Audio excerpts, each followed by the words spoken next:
Because I read somewhere, like when you turn 27, that's when your cells stop properly regenerating. That's when you technically start to die. Athlete's heart, the problems that can happen if you don't diagnose, is the most common thing that happens is like sudden cardiac death. The incidence rate's low, and it doesn't happen a lot. It begs the question, why bother spending resource? But then when you get into it and you start reading around, you understand that there is, like, people are starting to use machine learning in this area. There are a lot of challenges naturally in the area, which we'll come on to later, and it can have real benefits. Like, you know, would the, because of those possibilities of getting a competitive advantage, and then it's not how good's your team, it's how good are your machine learners.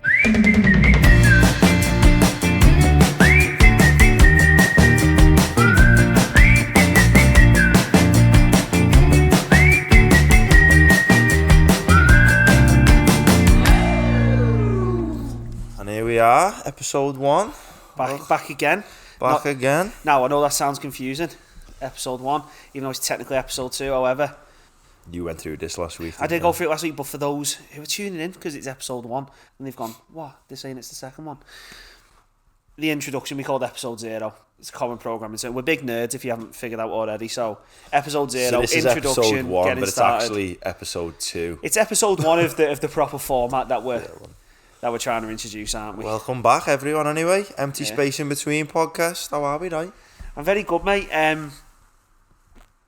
So, for those, again, who don't know, we'll let you in behind the curtain. We're filming this like 2 weeks after we filmed the first one.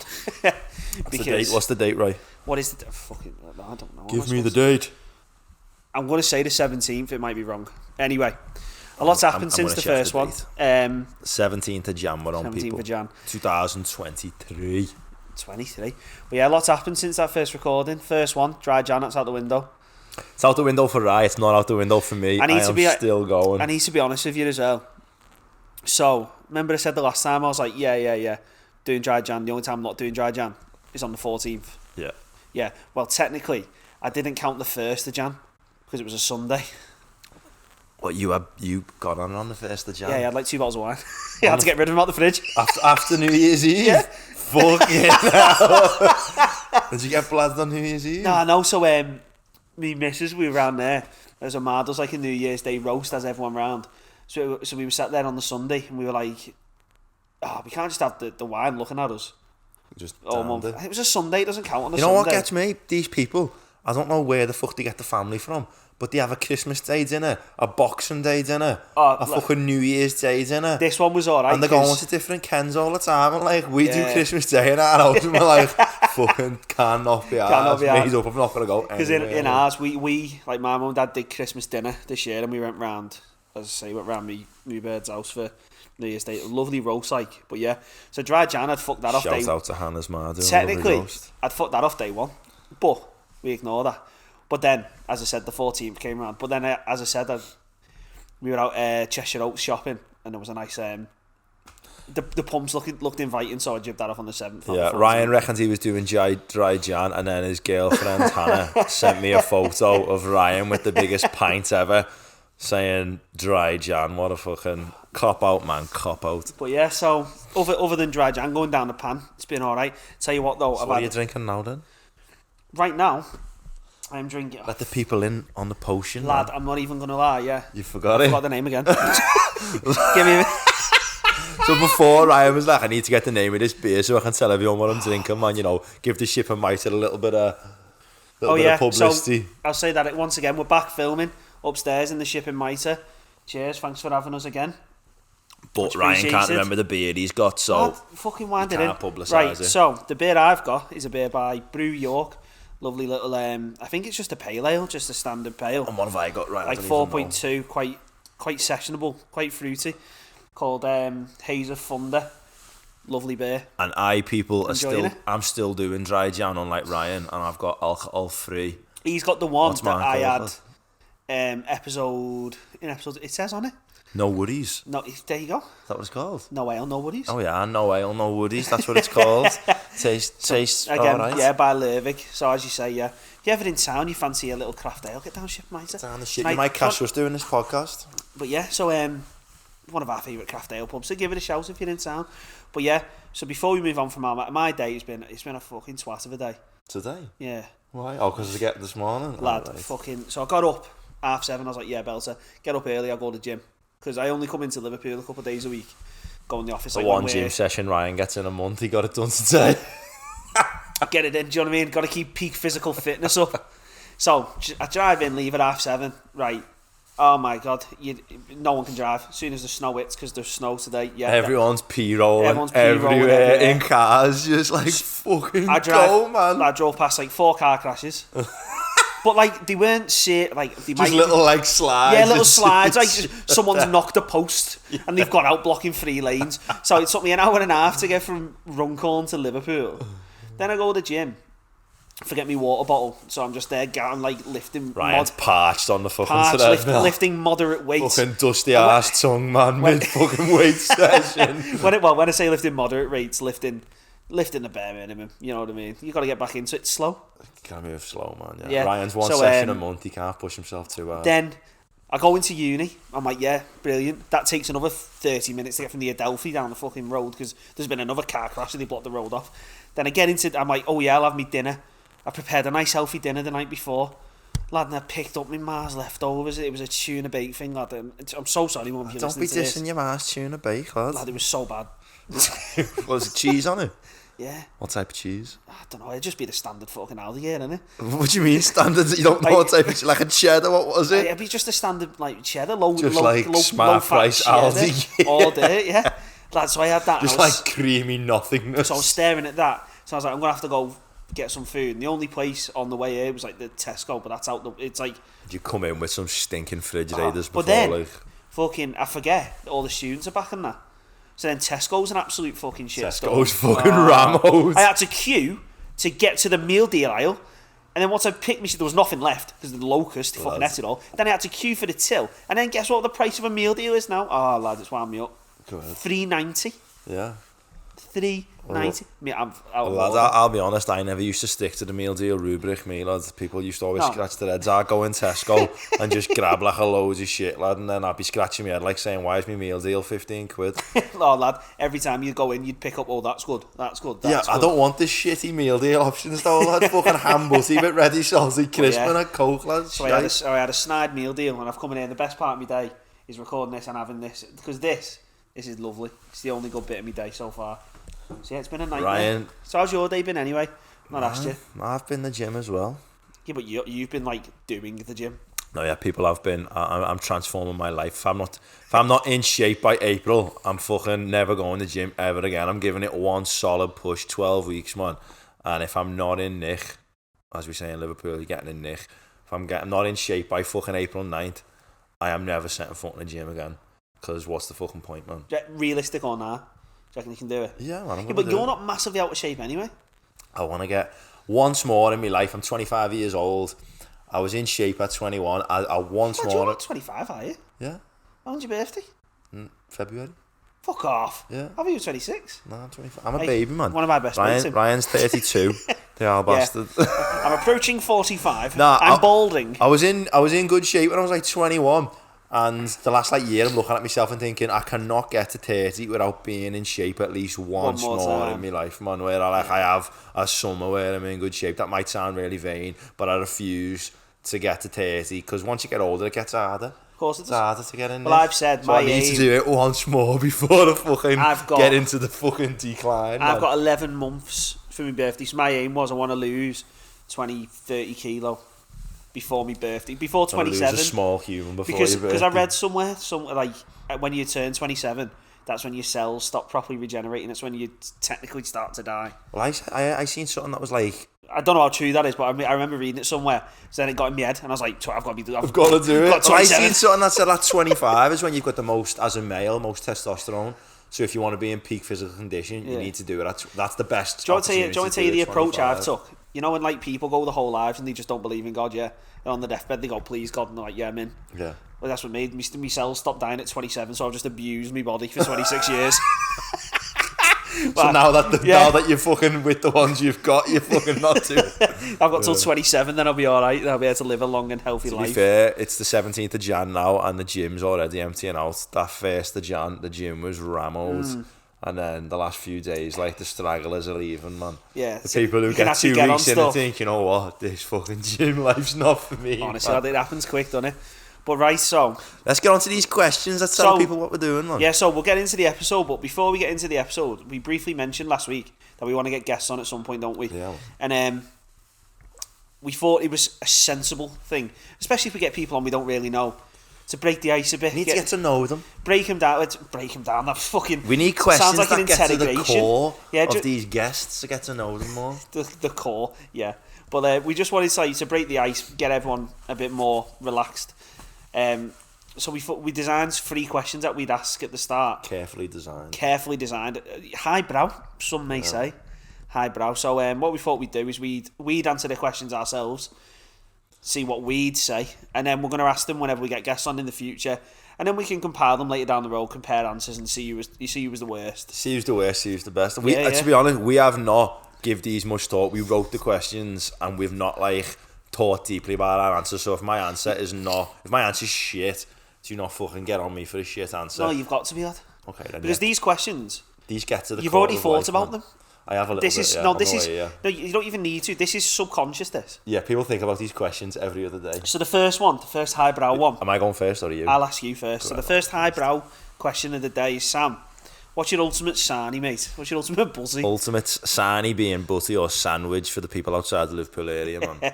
What's your favourite? Outside of the Liverpool postcode. So first of all, are we going bread, panini? What are we going? My ultimate sarnie. Well, I mean, panini is bread. You know, I'm getting at. What form of bread? Just can I have toast? If you want toast. I just want toasted. I've got 2 sarnies. You've got to pick one. I've got to pick one. All right, then. Me 2 favourite, and then I'll pick one out of them. Me 2 favourite were toast, sausage, a good Cumberland sausage, sliced cold tomatoes, red sauce, and hot sauce. So you've got tomatoes and tomato sauce. Yeah, man. That's so rogue. It just heightens the tomato experience. That's crazy. So you need slice of toast with butter, good Cumberland sausages, sliced beef tomato, red sauce, hot sauce, another slice of toast. That's my first sandwich. That's rogue. And then the other sandwich that I loved growing up, was toast again. Every sandwich got to be toast. You can't be having no cold sandwich. Yeah, like toasted bread. I mean, toasted bread, lad. Yeah. But a top tier, it's got to be toasted. It's got to be toast, and it's toast with honey glazed ham. Yeah.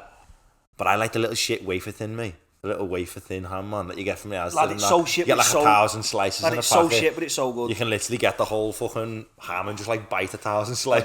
That used to be my fucking bevy scam when I used to come in bladdered. Just slice that. We'll get on this then. This sandwich is toast, those thin slices of ham, cold slaw, and then another slice of toast, ham and cold slaw, man. But out of them 2 sarnies, I've got to go with the sausage and tomato. I mean, the sausage and tomato is better. Lads, ham and cold slaw, lads. Ham and cold slaw. I used to years ago, before I realised it was making me dead fat. I'd get a slice of ham and put a spoonful of cold slaw in it and then eat that like little ham parcel. Man. That's crazy. So go on then, what are yours? Do you want to know what mine is? I think when you actually deep it, I don't think you get much better than a club sarnie. But what's on a club sarnie? So like a club, chicken? You get the toast, don't you? Then it's bacon and chicken with mayo, but it's 3-layer. So you get toast. To be fair, good filling, club sarnie. Toast, filling with lettuce, tomato, and that. Proper fucking. I don't think it needs much all day, but I don't think it needs much more description than that. Nah. I tell you what though, round ours, when I used to play golf up there, she used to bring a club sarnie out with no mayo. What else did she put on it? No mayo, fucking dry ass toast, lad. It was mad. And it was missing something else which is essential to a club sarnie, and it baffled me every time. Club sarnie, as you said, it's got to be bread. It's got to be like a meat on it. Yeah. Lettuce, tomato, mayo, maybe a relish or something. But yeah, club sarnie. All day. Man. So yeah, so we'll stick in one of the little sticks in the centre. Lad, if you don't come with a stick, it's fucking send it back. Funny story, lad. I was in a restaurant years ago with my ma, and please don't tell me you had the stick. Lad, no, she ordered a club sarnie and it had a stick in the middle, and she didn't know there was a stick in it, and she bit the sarnie and the fucking stick went up her snoz, man. She was crying on ass. I love how you said funny story. Me and my dad just laughed, man. It was oh fuck, man. That's all you can do. But yeah, right, so we've Question got that. Question two. Yeah, another highbrow. This actually is quite highbrow, this. Can you go first on this one then? Can I ask you? Go on then. Okay. So this is quite a this has been done before. Like we're not reinventing the wheel here, but we think it's a nice, easy question. It's essential to get into the core of someone. This. Yeah. Right, you've got a dinner, and you can invite 3 people, dead or alive. Who are you bringing? See, the problem with this question, is I really want to say like 3 mad influential people in the world. Like, I want to speak to you and pick your brain. However, it'd probably be a bit shit in the dinner party, wouldn't it? It would. It'd be a bit boring. What, inviting like fucking... Like, I'd love to have like, say, Alan Shaw and like Albert Einstein, and then like, I'm just trying to think of someone else who like changed the world. Yeah, you think it would be good, but actually you're just going to have like here's the point, 4 dead sensible people. 4 dead sensible people, and 1 I can be sensible for some time, and then it goes. But then the other thing is, I'm not clever enough to ask them the questions I'd need to ask to get a riveting conversation going. You're just going to be sitting there drooling, looking at it all the time. That's what I mean. So you're inviting them, like, come on. It's just going to be 3 people you can have a laugh with, innit? You probably have Bez from the Happy Mondays. Bez just dancing behind the table. Bez from the Happy Mondays. You'd have Liam Gallagher, because that'd be a giggle. I know, lad, the 90s getting brought to fucking Belly's table, yeah. Yeah, but lad, I picked my music taste and it was the 90s. It's not changed since. You got Bez at the Happy Mondays, the guy, by the way, if anyone doesn't know, who danced with the fucking maracas on stage. You got Liam Gallagher, and who's the... See, this is a problem now. The Queen. Oh, if I speak, I am in trouble. Yeah, we know. If I speak, I am in trouble. Jose right, Mourinho quote, by the way. Yeah, if you go, I'll think of my 3rd one while you're going. Oh, come on, lad, don't You might give me inspiration. Alright, my 3 will be Bob Marley. That'd be sick. Because his music is just the greatest music ever. I'd invite Neil deGrasse Tyson. Who's my favourite scientist. He's an astrophysicist. He's just a heavy guy. Such a fun guy to listen to. So it would be Neil deGrasse Tyson, Bob Marley, and my 3rd one. So I mean, the first 2 would be a laugh. My 3rd one, I'd invite Amy Winehouse, you know. She looks sound, man. You'd have a laugh with Amy. Just like easy going, boss music, good sense of humour. Yeah. You know what I mean? Amy Winehouse, man. Amy Winehouse, Neil deGrasse Tyson. I've got 2 musicians now, though. Yeah, Bob Marley, then fuck it, yeah. That's a crazy scientists, 2 party, musicians, man. And me. That'd be nuts. It's my 3rd one. See, there's too many people. Pick something, lad, come on. So I'll tell you what I go for. I go for Jesus. Jesus? Because Jesus as a man definitely existed. Did he fuck, lad? He's not. No, but like, I reckon there was a man defo called Jesus, but then what I'd do is I'd just put loads. I'd only bring water and 1 dinner, and I'd go, right, we're either going to be starving here drinking water, or we're going to have a party. Jesus, it's up to you, mate. Jesus would be cracking that wine, lad. That's what I mean. If we walked in, I brought only water and 1 dinner, and we walk in, we're going, Jesus, do your thing. We all get proper Boscan off the 1 dinner. All the water's wine. We smashed it. And then you could ask him questions like, can you bestow me with eternal life, please, Jesus? And then he'll go, no, because you're a knob. And I'll go, fair play, Jesus. Yeah, and then he also wouldn't say that because he's not real.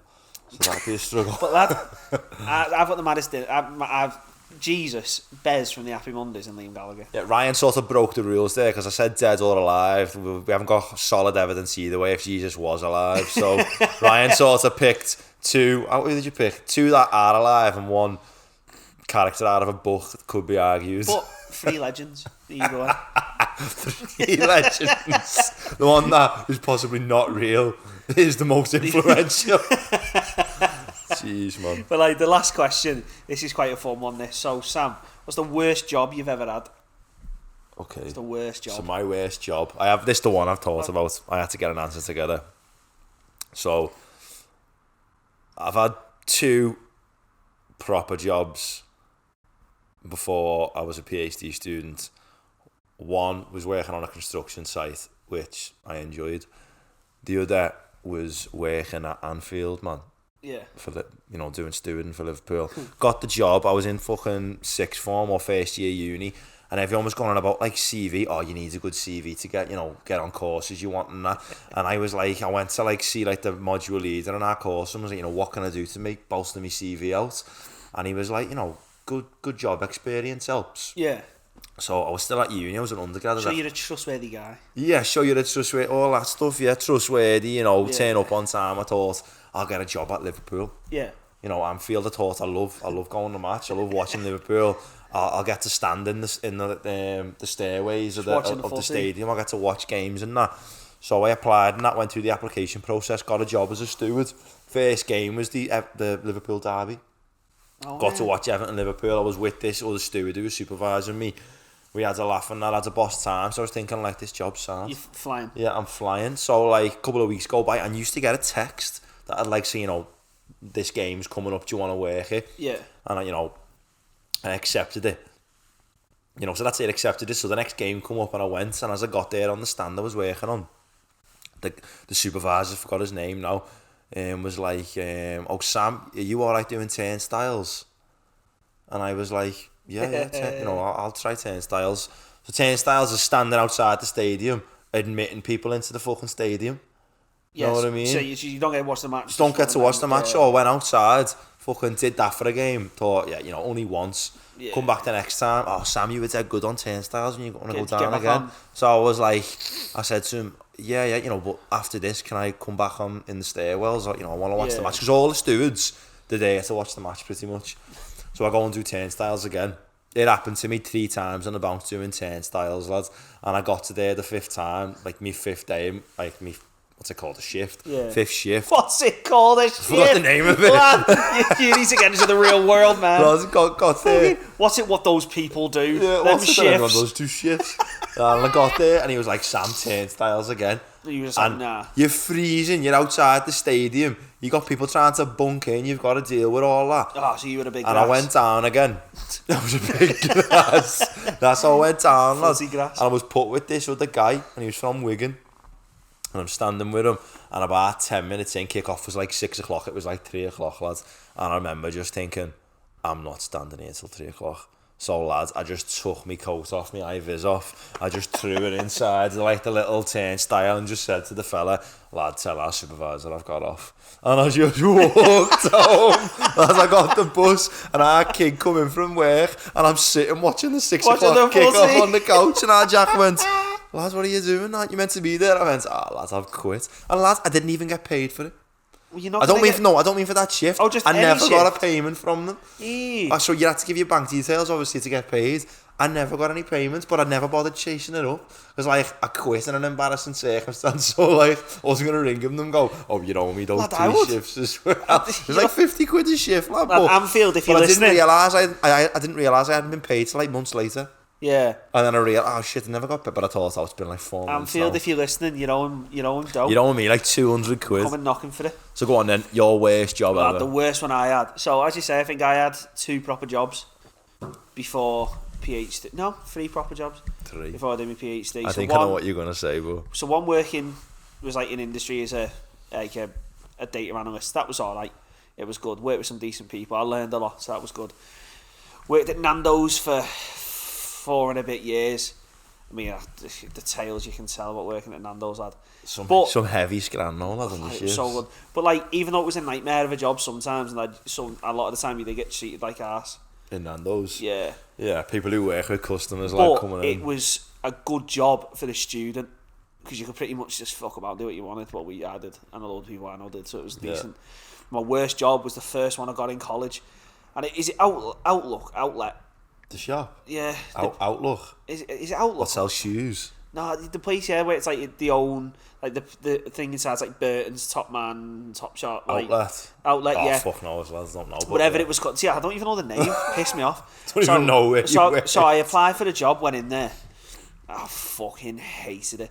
So we went in for the first day, where they go through your fire training and that, and what to do if there's a fire and all the rest of it. Like your health and safety. And then they read out your contracts and they were like, yeah, Ryan Belfield, we've give you 4 hours on a Sunday. And I was like, fuck off. And the minimum wage at the time for me was like £6 odd. So I was on like £30 odd a week. To do 4 hours on a Sunday. I was like, it's not even Can't worth. Watch fucking Premier League. I was gutted. But I went in anyway. I was like, look, it's a job. I'll get in. And some of the shit they actually do, oh my God. Like, at the end of the day, you had to finger space all the fucking hangers. Every hanger, you had to finger space it. So like go between every rack and go. Yeah, to make sure it was all finger spaced. What happens if there's too many clothes on a rack? How do you finger space it then? If there's loads of clothes on a rack. Fault for too many clothes being on the rack. You got to take them upstairs, but did you fuck it? It was upstairs. I'm not walking up there, so that fucked that off. Then this one day they had a sale on that had been on all month, and then they were like, "Lad, you've got to go around and pull off." Or like the paper labels on the things, but you can't rip them off because we might want to use them. Like there was about 3. So what, you're peeling them off then? No, so it was like they put them over the hanger. Oh. So I had to take the hanger off for each bit, pull it off, put it back on. Lad, 4 hours I spent doing that. In the end, they ripped them all off, and I just didn't go back. I was like, so you did one shift? No, I was there for about 2 months, and then that's when I got the Nando's job. So I left there and went there. So yeah, I'm going to cook me some chicken. I just went, honestly. But people used because I didn't really care about clothes at all. Yeah. Or selling them anyway. So people used to ring up from other shops and like, "Hi, just at the fitting rooms here, and we're just checking if you've got this particular item in." Oh God, I don't fucking know what that is. So I just leave the phone for 5 minutes and go, "Nope, not got it." I've never worked in retail, hated it. I can back that story up. My girlfriend worked in Next, and she just said Next was sound. She said some of the things that customers say to you, lads, out of order. They're angry over not, or like they've ordered a parcel, and the parcel's not there, and they're literally screaming at you over the parcel. The worst customers I ran into was Nando's, but that's another story for another day. It's just like rude as fuck. Yeah. I think we've been nattering on for a little bit. I know, let's get on to the topic then, man. But yeah, so before we do that, I think we'll talk about kind of the format we want to do. So the way these episodes will run is we'll pick a topic, we'll talk about it, we'll have a bit of back and forth, explain the topic, certain research that we've read into, all the rest of it, and then we'll have our opinions, we'll talk about it. Some topics will have more involvement in others, like some maybe what I've been researching, some maybe you've been researching, some we may not know anything and it'll be what we've got online, and then it'll just be like through published articles, journals, looking at them through our scientific our lens, through our very limited lenses. But the point about that is as well, everything we do reference, like where we've got our information from, we'll either link it in the description or we'll try to find some way to do a timestamp for it, so then you can see where we've got the information we're talking about from. Obviously we'll throw our opinions in there on it, but the main things is we want to make sure like it's all referenced, and before anyone starts going, you've made that up, where'd you get that from, the references will be in the bio. If people want to refute what we've said, fair play, that's scientific discussion. You come with references and then we can talk about it, and then we can have update episodes where we got wrong, things we can update on. But yeah, sounds good to me. So the topic today is, we thought we'd lean on sort of what I've been working on recently. Ryan's in the area. Specialty area. Well, it's not so much my specialty area, it's kind of where I've been applying what I know into. So my PhD's been it's methodology based with clinical applications. So we thought we'd talk about a clinical application area where I've spent more of my time, but we also find really, really interesting. So that is to do with the athlete's heart and athlete's heart research. Mainly because one, it's being referenced quite a lot more at the minute. Secondly, I think people will have come across it, man, because it's been the terms coming around a lot more nowadays. Also had a paper published recently, so I thought it would be quite nice to talk about. Ryan. Thank you, much appreciated. Get on me. Yeah, it's not like it's not my job to publish or anything. But yeah, so basically what Ryan's saying is this whole podcast is to plug a paper. Oh man, why have you said that out loud? There's certain things, subtext. No, but yeah, so we thought we'd talk about that, go into sort of what I've done, and we thought it'd be nice because, as I say, it's just been published, it's fresh, so we can go into it. So we kind of give a brief overview of the athlete's heart and athlete's heart research, or what my research is within that kind of area. Yeah, you explain to us, right? Give us a little insight into athlete's heart, what it is. In episode 0, we kind of give, in the introduction, we give overviews of our PhDs, and I kind of went into athlete's heart as a tool, sort of how I can use my unsupervised learning. But I thought now we'd go into it with a bit more description of give us a little more clinical, background. So athlete's heart, it is a name, is not for something that happens to an athlete's heart, but it's not a medical condition as such. So not even as such, not at all. So it's the name of the process the heart goes through when you're going through these extreme aerobic training regimes, athletic aerobic training regimes, for just the body to cope with what's like with the forces and stuff that is being put on, because it's got to pump more blood around the body. So the athlete's heart then refers to either like the chamber in the heart becoming larger so it can pump more blood, or the wall thickness in the heart being thicker again, so it's got that extra strength to pump the blood round. And then the reason people are talking about it, or the reason it's been talked about for many years, is these thicknesses are natural in athletes. It has to occur, especially if you're working at these top levels. However, so these thicknesses and chamber sizes and stuff, they are used for diagnosis in normal people. Yeah.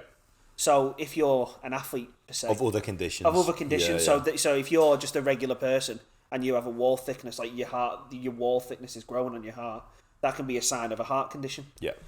So there needs to be a way to differentiate, right? These people are having these natural changes. One term we might use, there's two terms we might use actually throughout this podcast, to refer to natural changes and changes caused by like diseases and like maybe like hereditary heart disease and stuff, and they're called pathological and physiological changes. So physiological, that's your natural stuff, that's the stuff that happens naturally to help you cope, and pathological is the stuff caused by diseases, like so the bad changes. Just to break that down, then, athlete's heart is changes over time that come from intense exercise, intense aerobic exercise. It changes wall thicknesses in the heart, and then that leads to problems diagnosing other conditions. Yeah, of course. Yeah, and then and then another thing with athlete's heart as well is it's not just you are an athlete, you get athlete's heart. It changes depending on what sport you do as well. Yeah, so, for example, cyclists, long distance runners, those type of sports, they have like the largest hearts out of a lot of people, shown by the low BPM. Yeah. BPM, beats per minute, low heart rate.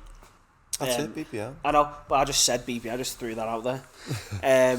So that's what that shows. Golfers, stuff like that, they're closer to the general population, their hearts, because it's not like it's a different skill. Like the part of the skill you need isn't just mad aerobic exercise. So is the association then between how cardiovascular an activity is and the more susceptible the heart is to changes over time? I don't so much it's like the heart itself. It's just if you, or the more likely it is to change. So for you to be good at long distance running, your heart has to you have to do an immense amount of training, and to get to improve and keep improving, your heart has to develop as well. And weightlifters, for example, their hearts don't necessarily enlarge in that the chamber gets bigger, their wall thicknesses get thicker. That's something that you see. And then what you can see with them is that the wall thicknesses go past a level which would indicate a condition, a heart condition, but it may not be. But it's a pathological change, whereas it's a natural change caused by their training regimes. It's so interesting, and that proper throws all the tools out the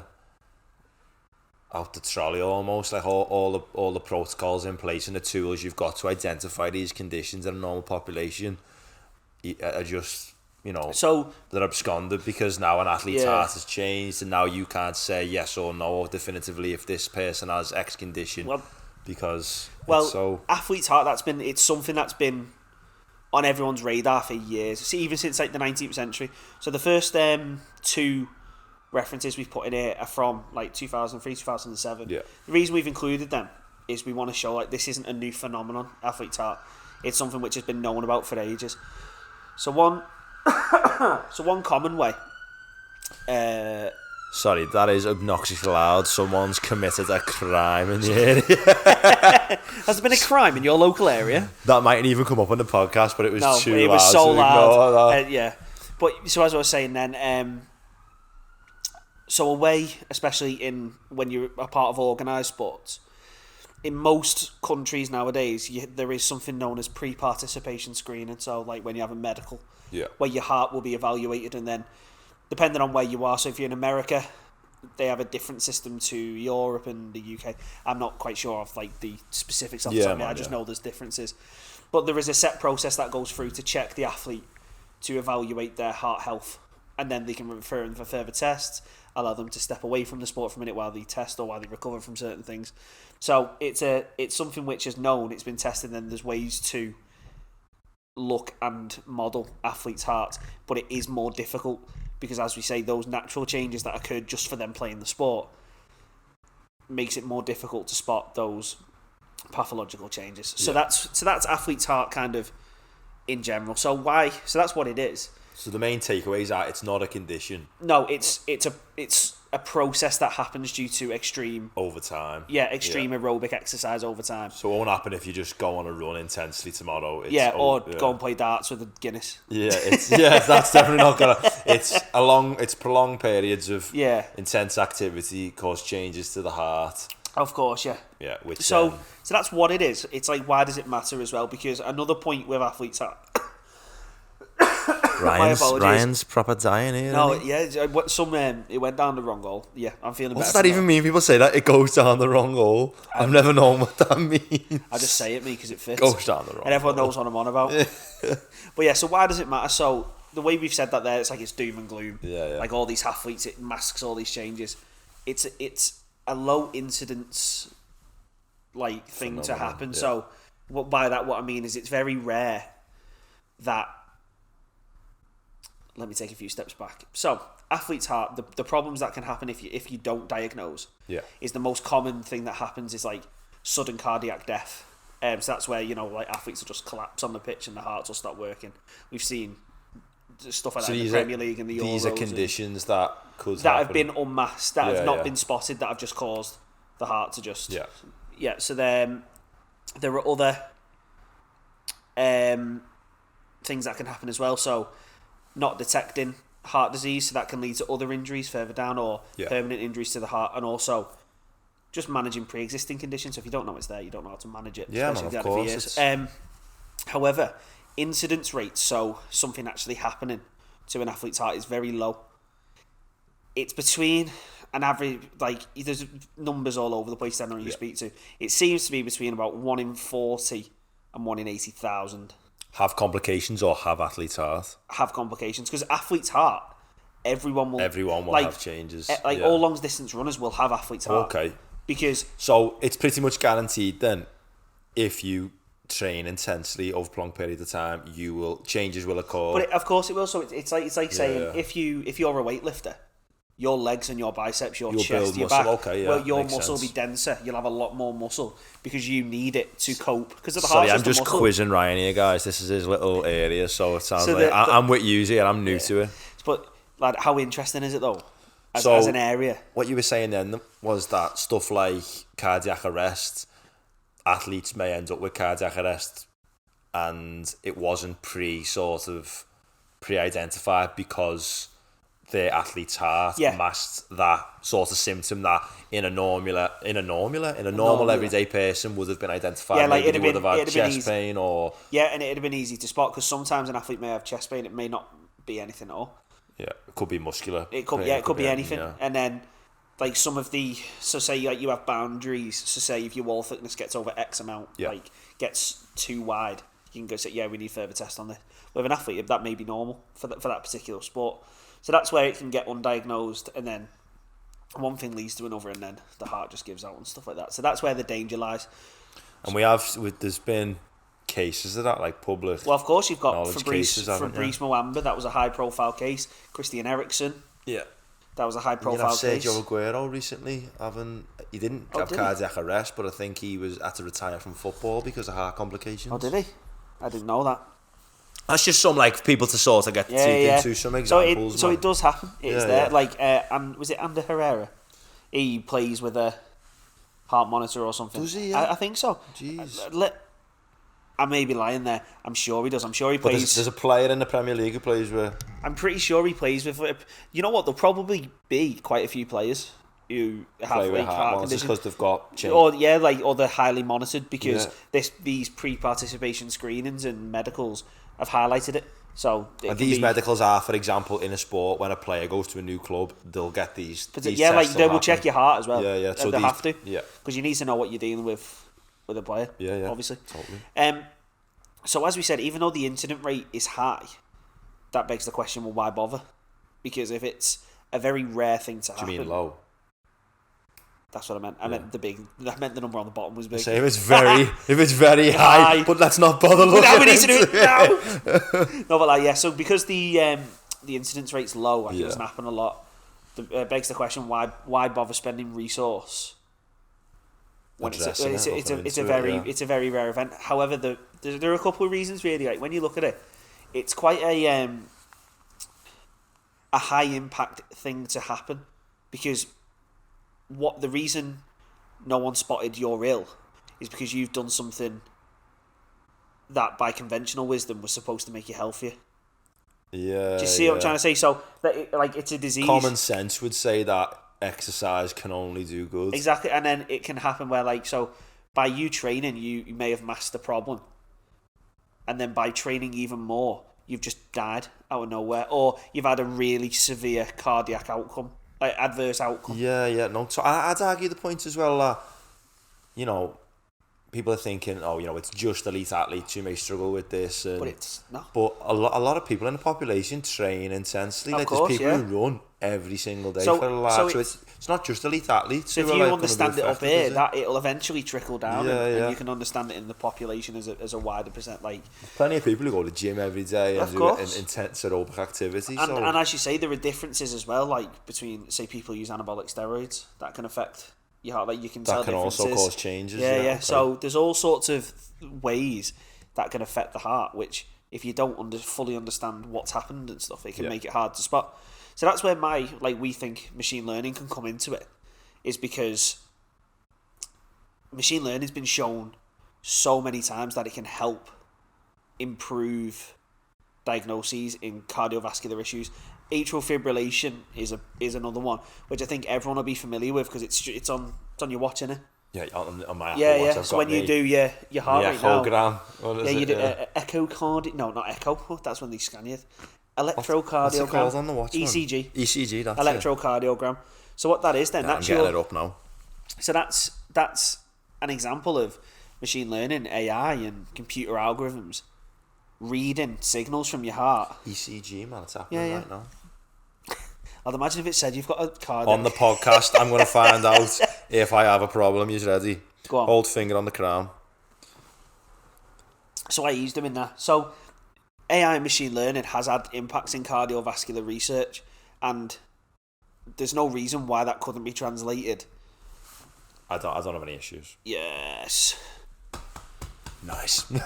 Lad, imagine if you did. Imagine if we were like, we need to leave. Right, now. so that's it for today's episode. Run up to the hospital. So go on, what do you say? Machine learning in this area. That was one reason, because one of my supervisors, like a clinical supervisor, his name's David Oxborough.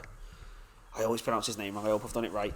Right, for ages I called him David Oxbridge. And it wasn't his name. It's Oxborough. But you know when you just skim read over things like Oxbridge, I was like, oh my god. I was like, shit, hell. But yeah, so he provided the data. So it meant go using, we had a natural path for an application anyway. But then when you get into it and you start reading around, you understand that there is, people are starting to use machine learning in this area. Yeah. There are a lot of challenges naturally in the area, which we'll come on to later. And it can have real benefits. There is space for it to have benefits, because in your pre-participation screening we mentioned earlier, there are different ways that you can do it. As I said, different countries do it differently. America use a questionnaire to identify. I'm pretty sure it's a 12 questionnaire. It's terrible, right? I was going to say, isn't that counter? If the symptoms don't appear, how is anyone meant to answer the question on the symptoms? But a lot of people use kind of the non-invasive tests. So your electrocardiogram, your ECG, and something called an echocardiogram. Okay. So you've got this data, right, which people can scan and see all the rest of it. But as we said, people have used this data with AI and get results from that all the time. So why can't that be applied there? Where was I going with that point then? Then you were talking about your own study. No. I was pre-participation. Ryan's lost his train of thought. Lad, completely. Whoa. Lad, have I talking about machine learning in the area, saying what the benefits can be. Am I going to see now? Tell them about your study then. Anyway, lad, we're going on. So pre-participation screening, you have all these different modalities or data formats, the way data's collected. So you have ECGs, echoes, And then that's used in ways to see what's going on in the heart. But as we've said, machine learning has been applied multiple areas, right? That's where the study comes in. So what we wanted to do for my study in particular was to take a look more specifically at how machine learning is being applied in that area and gain an actual understanding. What are the current methods? What are the current benefits? And what are the gaps? What's are the missing? gaps Because in the area, because as we said, lad, it's still bubbling me that I can't believe it. You forgot what you were going to say. Yeah, lad, I don't know. Weird, I cannot enter your mind and tell you, lad. So that's weird. Must have been a lie. Anyway, so must have been fucking bullshit. Must have been absolute horseshit. But yeah, so to the paper. I was looking in your eyes and then they just glazed. And I was what's like, he going to say? I was talking. I was like, this talking doesn't have meaning up here. Anyway, so the paper is The Athlete's Heart and Machine Learning, a review of current implementations and gaps for future research. Nice. Lad, it's my own paper now, I still can't remember. Nice tongue twister of a title there, right? Well done. Because that's the thing. I tried to say it last week. That's going to switch off half of readers at the start. Lad, I tried to say it in the last episode, forgot it. I had to write it down, I still can't remember it. So the idea is we wanted to do a review in the area. So for those who don't know, there's different types of like kind of studies you can do in it. You can do your own research where you go out, you do an experiment or you collect data, you analyse the data, publish your results. Yeah. And then you have like reviews where with a review, you look at what other people have done, evaluate what methods they're using, what topics they're covering within a certain area, look at results like so how they're getting their results. Are the results good? Are the results bad? What they're saying, but then also you can then put forward your own like critical analysis and say. And a review as well. What's missing? What Ryan's done. It's like in research, it's one of the highest forms of quality of research because you're not just looking at the results from one study or two studies. You might be looking at the results or the methods used across 20 or 15. So, for example, you might hear a lot of people saying like, "Oh, this one study says this." And they based their whole scientific understanding of a topic on a study's results. But that study could have biased data, biased methods, wrong methods. A review looks at all of that and says, right, there's 20 studies, a few of them are biased, a few of them aren't, but the general consensus amongst them is... And they might say, okay, there's a few outliers who think this, but for the most part, this is the consensus. Like it gives you... This is the general feeling about X topic areas. So it gives you what has been done and you can drill in and go, this is the current feeling in the area and not just try and take something, like use your confirmation bias and go, that says what I want. Well, a simple example would be like if one study says the prevalence of a disease is 10% and you look at how prevalent it is across 25 studies and more of them are more around 40%. Well, the consensus is that most populations have a prevalence of about 40. That population with 10 might have been biased data, or maybe it is 10, but it's just an outlier in the pattern. You've just took a sample of the population. But if you were to base your whole understanding of the prevalence of that condition on that one study, it's not right. Yeah. So reviews just at a high form of evidence, man. So what we did is we looked for, as I said, machine learning applications in athlete's art. And we did it with two aims. We wanted to see what's been done, how it's been done, what questions was it answering. But the crucial thing here is, so from like conversations with Dave and stuff, Dave Oxborough, got it right again. Dave Oxborough, man, this character's been getting brought up and no one knows who he is. He's my clinical. He's a clinical. Dave Oxborough is your Oxborough. Oxborough. Okay. Lad, you confused me. Okay, sorry, I'm putting in. Go on. Works in the sports science department, I believe, at John Moores. He's one of my supervisors, like to give clinical perspective. Is to understand the appetite for machine learning in this area. So he come with these questions and saying that machine learning can help and like within the area it can improve understanding.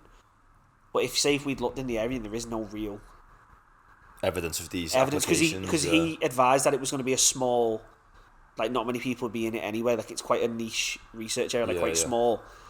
So what does machine learning look like in this small area? Are people looking to it? Or will we be the first to kind of push in? So that's what we kind of wanted to answer. So, give us the results, right? I will. So, in total, there was 28 studies we found where matched all the criteria we were looking for. It's quite a few, that though, but it's not. But we did that on purpose. We used so another point is when you're trying to find studies, you'll use like online search engines called like Scopus or PubMed, and what these are like massive stores of people's published works, and then you can use like search terms, so you can say I want like all titles that have machine learning in the title. You're going to get loads of results, but you can do that. So what you do is you craft these search terms. So we picked and kept it on purpose very general. Yeah. The search terms. There wasn't that many terms. Was because you was worried that they would be? Because it was a very small area. We wanted to literally, even if it was just on the fringes of being, we wanted to capture it and be like, right. Even if it has a nugget of information you wanted to find. We wanted to see, right, if they've applied machine learning in some way to within the field of athlete's heart research, we want to know what it is, and we want to try and capture it. Of course, man. So we in total, the 28 reviews. Within these, we found there was 4 main subcategories based basically on what the main purpose. So they all kind of reference machine learning, but in how they reference machine learning and what the main focus was.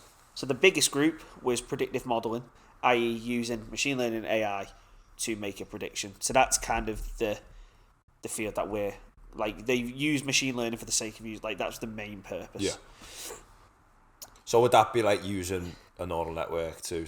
Or some other method to make a prediction. The second biggest was reviews in the area, looking at machine learning or other things within that scope of the search.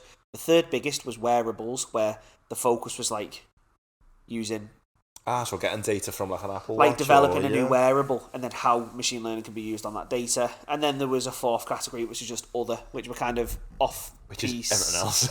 because they were kind of they were different. You couldn't group them into one because they were trying to do different things, like unique studies. The wearables one's interesting. So is that getting data from? Yeah, so like some of them were designing a vest athletes can wear. Oh, so designing wearables? Yeah, so so the wearable stuff, it was like designing new systems to track, to collect data on changes in the heart. Well, no, just collect heart data. But the thing that the machine learning were trying to predict wasn't necessarily if there was a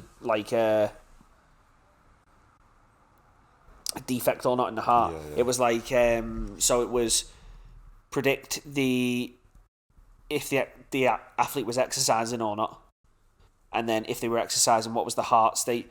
Was it rest, active, and then was it moderate? In like how active was the athlete? Then another one was to be fair, prediction of athletes' defects, which I said because I said it wasn't there. There was a human who did a human man. This, and they got good results. However, we'll get into it a bit later why it's good, and it shows as a start, and it shows people want to look into it. But the result itself wasn't enough to be like, this is the way, because there's problems with the data and all the rest. We'll get into that. So what was the general finding? Like, what was the consensus that you come to after this? So the main aim, so with the predictive modelling stuff, we'll get into that first. So the main aim with those studies was like predicting a particular heart disease or defect, whether it was there or not. So that was, of all the studies that fell into that was what they were trying to predict. Other ones were trying, so some examples of other stuff people were trying to predict in athlete's heart. Sorry, I do keep looking at my tablet. I just want to get this right for purposes of... He didn't want to fuck up his own study. I know, imagine that. I just say something that's totally different. So other things people were trying to predict were the athlete's health state. So was the athlete moderately active? Was he part of aerobic exercise, anaerobic? Was he like extreme? Sorry, I'm going to butt in again. There's like a police car outside. Someone's dying now. The heart of Liverpool. Yeah. The athlete's heart of Liverpool is gone. Or another one was trying to predict heart states on its own. So predicting whether the heart was at rest or was it during a stressful activity session. So from when we collated all the results from these, we found there was a few things which I think we'll go over here, like the highlight topics. So there were issues with them, with these studies, which we think if you fix them or work towards addressing them, could advance the area.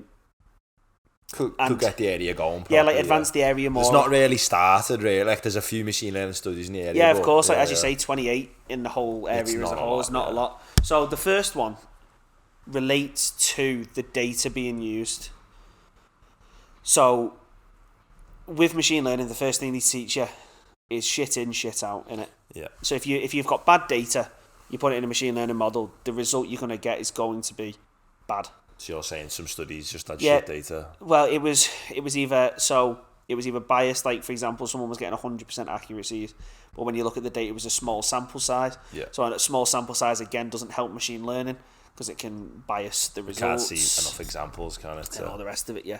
So a lot of these data sets were small because they were done from like people collecting data, and it's hard to collect lots of data. That's a cost. It's time consuming and it's costly. And another problem is that all the data in the areas it's private data. It's not open source. Now, to some out there, that may seem like a totally normal thing. Like, oh yeah, you want your own data to be private. Yeah. But in kind of research areas, so in heart, especially like cardiovascular research, I know like there's lots of data sets. So there's stuff like the PTB Excel, the Mimic databases. There's lots on PhysioNet that are open source where anyone can go in and use them. So there are benefits to that, aren't they? So if Sam did a study using open source data and he publishes his paper, in theory then, I can validate your results with your own study by using your model that you've explained on the data you've said you've used. And then what that does is it gives that, what's the word I'm looking for? Like confidence in being able to say that result's proper. Oh, those methods. Yeah. So that results. If I publish a paper using, and I make the model public and the data public, and then people use it and they get different results consistently, well, I must be lying. So you're saying the data quality wasn't there then, which is a big thing in machine and like data quality. If you don't have quality data, you don't have a quality model. It's not even so much like because you can't evaluate it's not data. The quality. Is it the volume of it? It's a lot of it. So we can't evaluate the data quality one because it's private. So you can't say if the data was good or not. You can't dictate. Yeah. And then the sample sizes were all quite small. That's the thing. How much data can you get from athletes? There's not that many athletes, is there? But then you turn round and there is. When you think about it, how many footballers, rugby players, athletes are in each country. So then one of the questions, like one of the discussion points we wanted to bring up on this was having an open source data set full of athletes' information would likely lead to further advances. Because what it does then as well is it puts it on people's radars. If there's an open source bit of data, what it does is it allows people to go, well, that's interesting, I'll give that a crack. Imagine all the specifics as well. If athlete data, say if there was like a clause in any sporting club where they have to share their cardiovascular information, imagine all the specifics you could get from machine learning models, looking at the differences between swimmers and rugby players and footballers. If you had this massive repository of athletes data, it's anonymised, all the rest of it, right? Once you've got that you can learn a lot. However, there is... What would need to be put in place though to get that data This is the problem, because collected properly and ensure everyone's sort of doing the part to give to the database. So there's that problem as well. When there's no funding, or you know what I mean. There's that problem. One of the biggest ones, I think, for me. I mean, I can't find this anyway. I mean, I've seen a couple of articles here and there, but they're on other websites. But just from thinking logically, like competitive sports are just that. Competitive sports. So any single piece of advantage I can get over another team, the opposition, well, it's an advantage, isn't it? It's a competitive advantage. Yeah, because imagine if we own football clubs and I shared, you were the manager of one, and I give your data analyst all my cardiovascular information from my athletes. He could investigate that, find the weaknesses in the team, find that. But then you go, right, okay, so we'll anonymise the data. You don't know what data's come from where, the football teams, you don't know who it is. Obviously, that's fully anonymised. However, but is it? Because if we can... So I've thought of a way you could use it potentially. It may not be able to be done. It may be able to be done. Yeah. But just because you can think of it, it could provide an advantage. So, for example, right, say if you've got this massive repository of football players, so anonymised. Yeah, totally anonymised. You don't know what players, what... Yeah, I'm going to say, which means, by the way, you have no idea where the data points have sort of come from, do you? So then what you can do, for example, is you could build then a model based on all this open source data to say if an athlete, so say a striker, is 6 foot odd, weighs over a certain amount, and this is his ECG data, whatever, right? This is how, so you get this data, right? Then what you do, you match it to your players, so you'll get a player similar to that repository of data there. Yeah. Then what you can do, you can see how tired your player gets, type thing. So you can map it and see if it works with other data. So is it just this player, or is it so you can find trends potentially in athletes. So people with certain ECGs, do they tire in the same way within a certain pool? And if so, you're saying you could look at your own data, and then you could sort of extrapolate that onto the anonymized data. So you could say right. So say you're going up against the opposite team, your player is using some metric, he's used 40% of his energy or whatever the metric is. But then their opposition striker is a very similar build, and you've shown that people of similar builds have similar tendencies in certain areas, which you can prove. Then you can say, well, he's been playing 30 minutes longer than my player, he's going to be more tired to target that area. You're saying if you had this big anonymized, I'm not saying you can do what I'm saying, it possibility. It's something you would 100% investigate. So if you had this big database with all these anonymised football players and you were a data analyst on a team, you could have a look at the trends of strikers at this height with this sort of physiology about them, tire at the 60th minute, and then if you come up against a team with that build of striker, straight away you're thinking... Because you can correlate it to your own results. Exactly, so you're thinking straight away at the 60th minute, I know that player will so you can change your target, certain metric, and then you can at the 60th minute target that. That's really getting into a detail, but that's just these something organisations have the power to do all that. That's just something I've thought of very quickly. It was a quick rough and ready example. I'm not saying it can be done or can't be done, but imagine if you're a data science team working for a big club,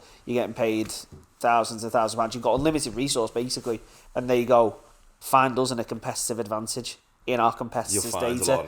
You'll find something.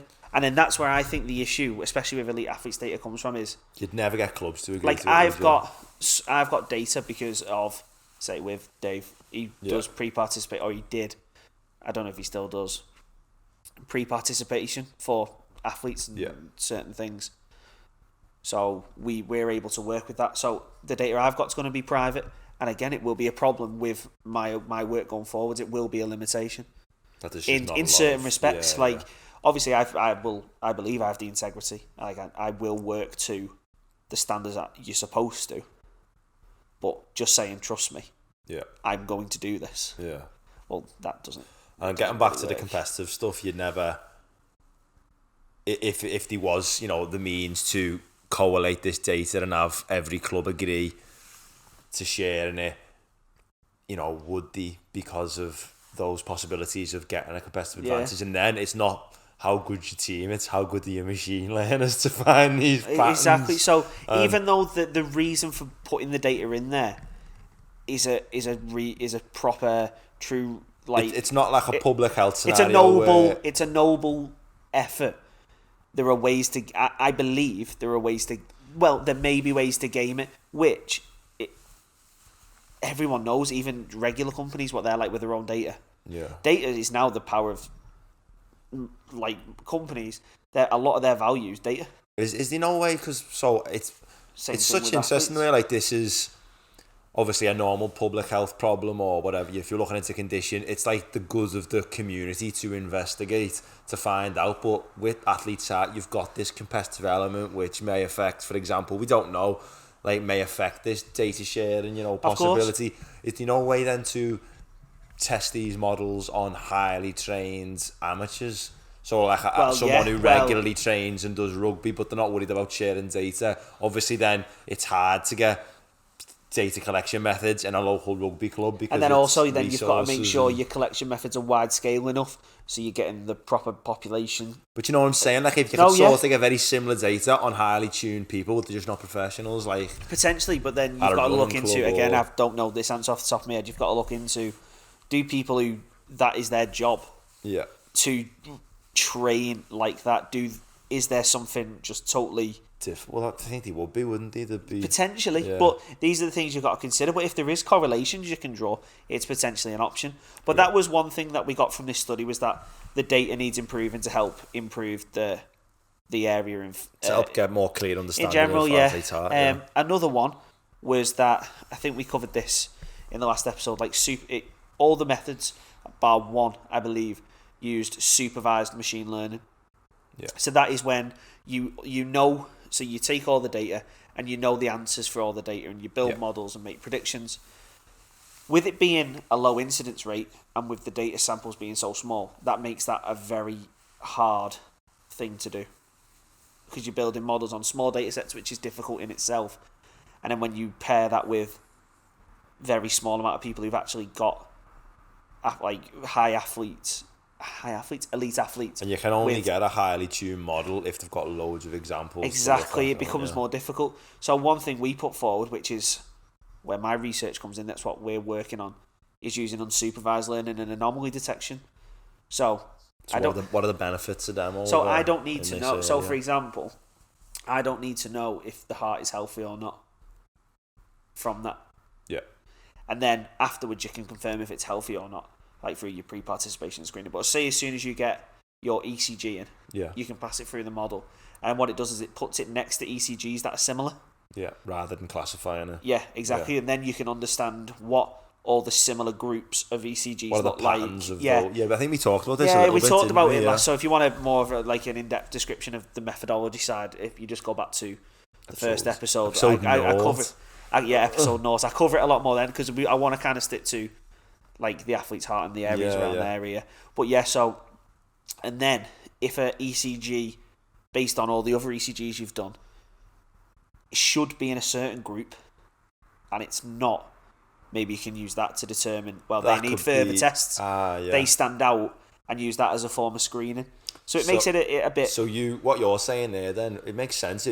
Using unsupervised methods, if you screen an athlete's heart and they end up in a certain group and those patterns are very similar to that group, then maybe there is no problem with that heart because it fits the rubric for example, long distance runner. If you get another long distance runner in, they get an ECG and their characteristics of similar to that of a rugby prop. It's like, why is this long distance runner got the similar heart properties to a prop? Of course. Maybe there's further tests that can be done. And then if the tests do turn out to be, no, this person's healthy, then you understand, well, what are they doing different? And then what that does is it allows this natural progression of understanding within an area. Yeah. And we feel that is a more beneficial approach, especially for the data size and the type of work going on within athletes' heart. That's a more optimal approach to get useful results. It makes sense as well, because you could probably, through clustering, identify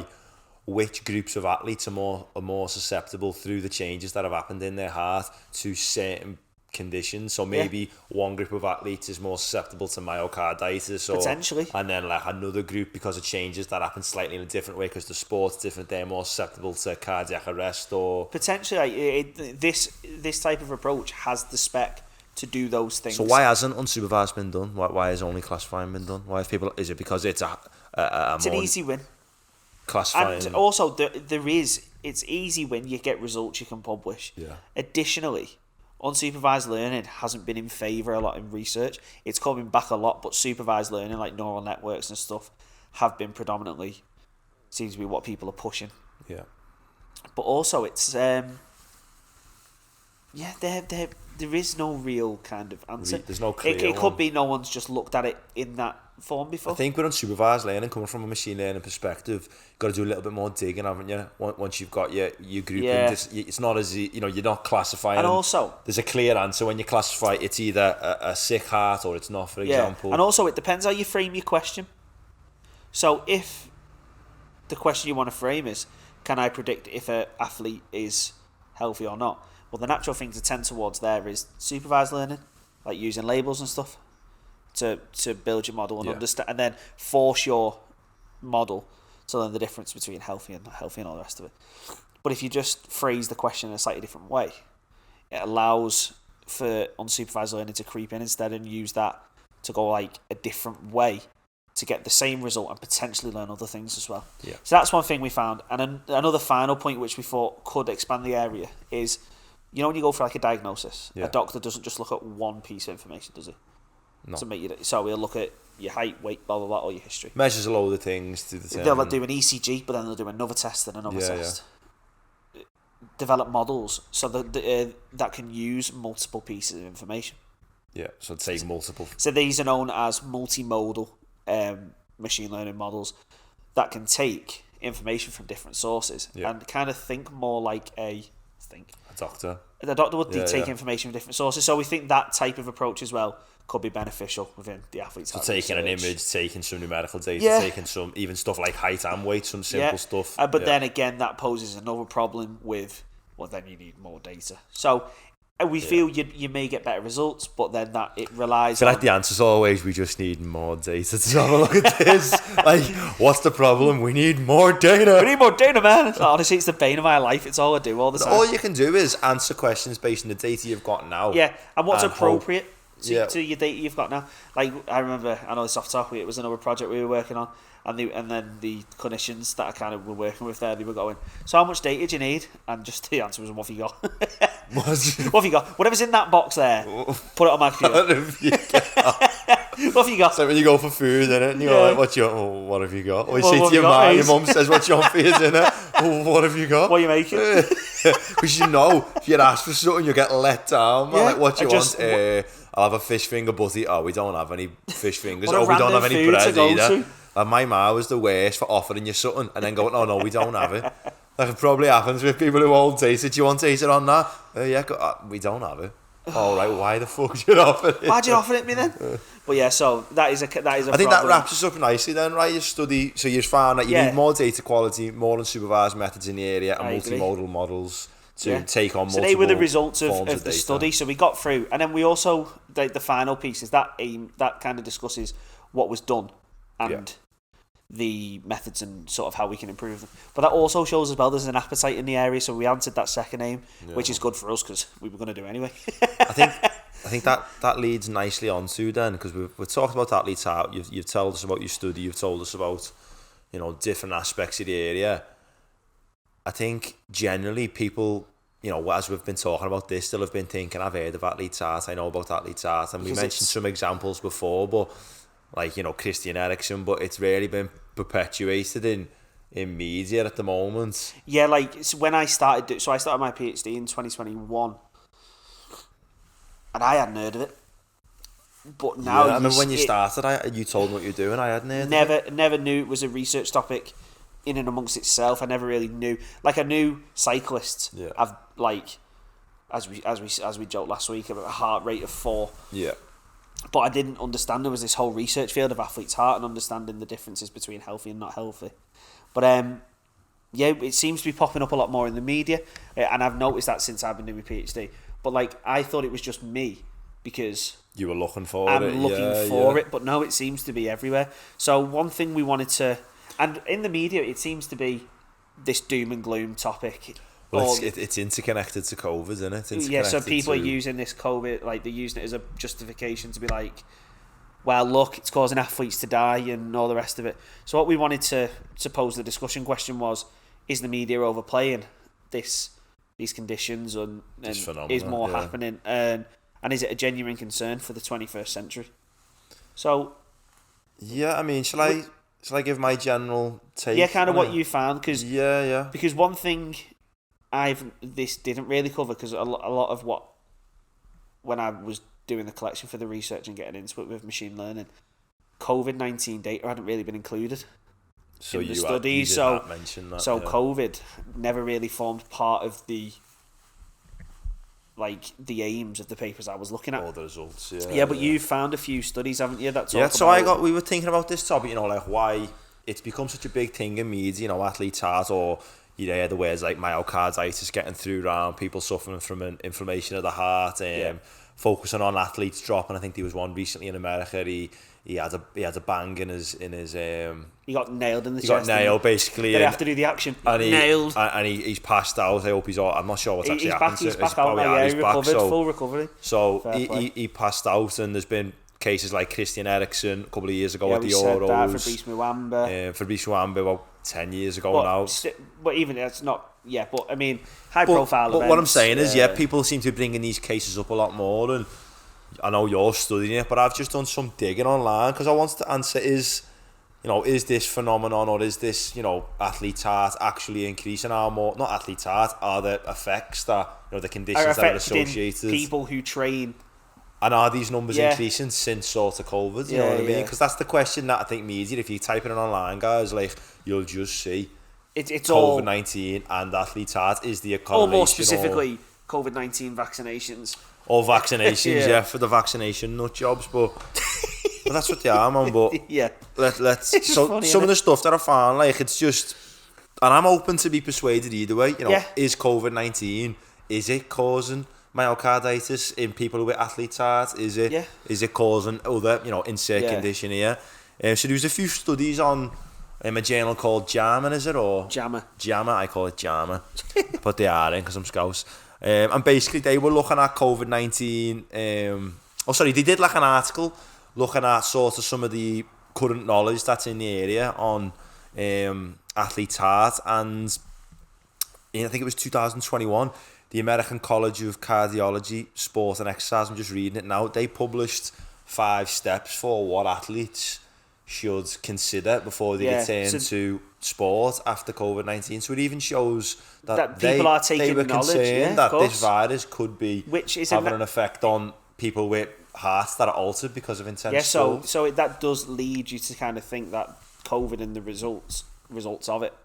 effects of it are affecting athletes in a certain way, or can affect athletes, and it's something else to look out for on that already long list of things to check. And this journal here, they just made the point that these sort of steps that they put out there were just based on the little evidence they have, and like we've just said before, they said the main takeaway is we just don't have enough data to say if any of these cases which have happened are correlated or has a causal relationship with athlete's heart. And we had to dig around for some like prevalence numbers to see if they have increased. We can't really find any, can we? There's no data saying that there was more athletes in 2009 or less athletes in 2019 having these complications compared to. And listen, if people have got evidence of that, send it in. Yeah, because as it says, like we're not here to say something is or isn't. We're like, because if it is, and COVID-19, got to be able to back it up. The Rona does cause. The Rona is an issue for athletes. It is something that should be researched and all the rest of it. And as you say, some of the research you found does indicate that it is potentially, in those initial few months after infection, can pose. Well, that first study was just looking at current evidence, and it comes to the same conclusion you did. But then there was another one published in JAMA again. JAMA. I call it JAMA. There was one published in JAMA again. I'm just looking at it now, guys. It was a study of around 800 people, athletes actually, and looking at their complications after COVID-19 infection, and they had participation screenings after their infections, and only 5 of the athletes out of that 800 were flagged to get further tests. So that's not saying that they had myocarditis or any complications. They just had some markers on the original imaging screening that they used, which said that these guys need to go for further testing. So out of that whole group of 800 people who had all been infected with COVID-19, there's nothing on the vaccine in the study. I'm not sure if they've had the vaccine or not, but they've been infected with COVID-19. Only 5 had enough of a peculiar result in the imaging to say, let's get these guys tested further. So that's, I mean, in my eyes, the general consensus of that study was it was a very low prevalence. It's low prevalence. To go but for that seems screening. To be justified as well elsewhere, that it is low and rare for it to occur, but it can. So it is worth checking for. So it's worth checking. Yeah. But I think that's this kind of the studies we found on that. For me, is it's made me aware of it, and I'm trying to include, say when I build my groups and pots with the athlete's heart data, to try and look at, is there a difference between people who have COVID-19 and not? Because I think I might be able to get some information for some of the athletes that have got information on that. But like referring back to like the discussion question, is the media overplaying the conditions, and is it a genuine concern? I think Is it genuine? It's always been a concern. It's always been. As you were saying, when you started your PhD, it wasn't in the media, so it was obviously a concern. And it was always a concern. It's been known for decades and decades that athletes, it's always been a concern. And is the media overplaying the conditions? I think it's the connection to COVID. I don't think they're overplaying the need to investigate and understand and protect athletes and make sure they're healthy, especially when a lot of what they're doing is for our own entertainment at the end of the day. But like the way a lot of publications come out saying it's COVID-19 or COVID-19 vaccinations is like this, like got you, I've got you. Yeah, like it's as if they've got the silver bullet. And that to me it's counterintuitive, because then it's like it's putting a lid on the whole thing. Going, well, we've sorted it. Whereas it's what it does for me is it highlights something which should be investigated additionally into all the other research that needs to be done in the area. I feels like a cop-out answer to say like we need more data, you need to look into it more, but you can't just see if. First of all, I'm not sure aware of evidence yet saying that the numbers have went up. If there is evidence of that, that's fine. And a lot of the websites that do say a lot of athletes are dying, I've done a bit of like looking, and they're called like fuckvaccines.com. Yeah, fuckvaccines.com. No, but what I'm saying is, but like those sort of things. Sorry, I was just interrupting you there, but like, so they're including people who are like 54-year-old darts players who've collapsed. And like that's biased data. That is an athlete. Is it? Who has an art has a heart, but he's not going to have athlete's heart, is he? Because he's not doing the cardiovascular activity. So it's this whole kind of, yes, these people are athletes, yes, they have hearts, but it's missing the whole point. And you can, there's been a few people who fact checked a lot of these things, and the numbers that are being reported aren't necessarily as high as they are, but within them are nuggets of truth, which is the annoying bit, because if we focused on the actual nugget of truth and expanded research to include that, we'd be richer for it. That's the case with a lot of things. But I was just going to say, even if the numbers have gone up and there's solid evidence for it, that look, since 2019, the number of athletes with heart complications has shot up, you cannot just then say the vaccine or COVID-19. It might be something else. There's a lot of other factors, and I've got no problem with it being a vaccine or with it being COVID-19, but you've got to get the data to back it up. And you've got to get the evidence there to go, oh my God, look, we've done 15 studies with 15 different athlete populations. There's a connection. But I feel like, as you were saying, there's a lot of media outlets that just want to throw the silver bullet. It's COVID or it's the vaccine. I think it's nice that people are talking about it more now, because, as you say, it was something that people weren't aware of. But I think it needs to be done in a more tactful way. Well, just to wrap that up, I found a review from 2022 that looked at, let me just get the number right, over 6,000 athletes across 15 studies, and they found the prevalence of myocarditis, which is one of these conditions that it's been linked to COVID. It's been linked to COVID, but athletes' heart will possibly mask. Or it can cause complications with people who already have these hearts which have developed through being an athlete. And this review found that the prevalence of myocarditis amongst these 6,000 athletes, only 1,000 of them were professionals, so there was 5,000 non-professionals, was between 0.4 and 15.4%. And the authors of this study said that this was a relatively low prevalence for cardiovascular complications. I don't know what dictates a low prevalence. Like, but if people who are they're more qualified than us, and I think if they're saying it's low, it's likely then that COVID is a contributing factor. Maybe, but it's not the only.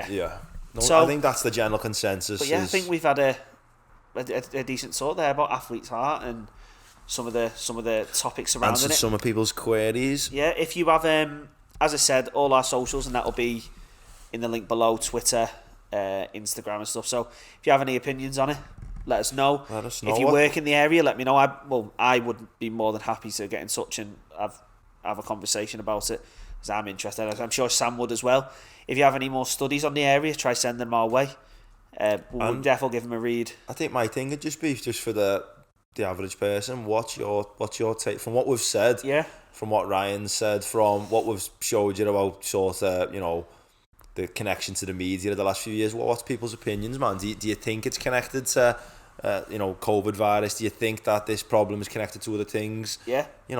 What evidence have you got for it? It's all about the evidence, man. Yeah, what was your understanding of it beforehand anyway? Had you heard of it? Yeah, Let us know, because then that gives us a base thing to go off and so to wrap it up then. But yeah, so as we said at the start, we had the 3 questions to ask to break the ice, and we thought it'd be nice to have a nice closing question, a nice little thought provoker to end the podcast on.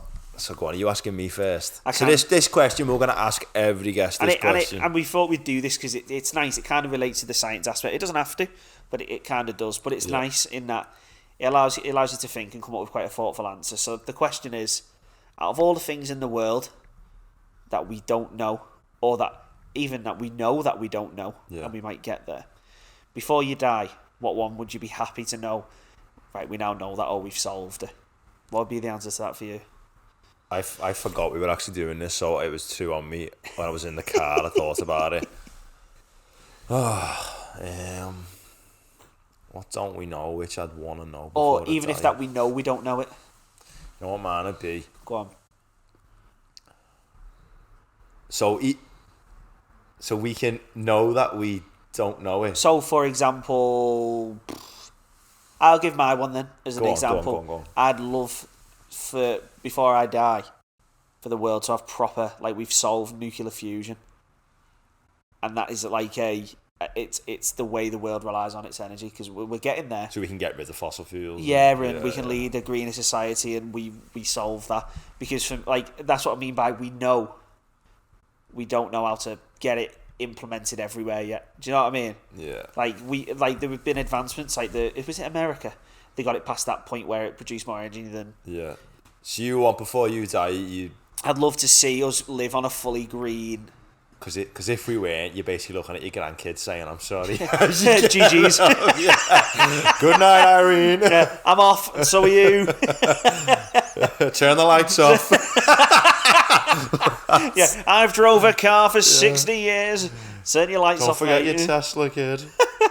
That's heavy, man. But yeah, it's a nice one, that, isn't it? You know what, man?